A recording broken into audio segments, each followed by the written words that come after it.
হঠাৎ বিশ্বনবী দেখলেন আকাশের সূর্যের আলো ক্ষীণ হতে শুরু করেছে, কমতে শুরু করেছে। তিনি খেয়াল করে দেখলেন এর কারণ সাইয়েদনা জিব্রাইল বিশাল ফেরেশতাদের বহন নিয়ে পৃথিবীতে নেমে আসছেন। পড়েন সুবহানাল্লাহ।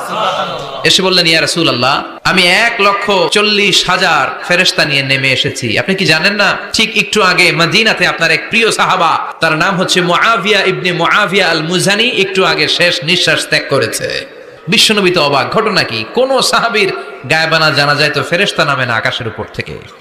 বিশ্বনবী জিজ্ঞেস করলেন, জিব্রাইল, কোন সাহাবীর গায়বানা জানা যায় তোমরা আকাশ থেকে এত ফেরেশতার বহর নিয়ে নামো নাই? কি এমন আমল করেছে আমার মুআবিয়া, কি এমন ভালো গুণ ছিল, ভালো আমল ছিল, যার কারণে আরশের উপরে তার এত সম্মান?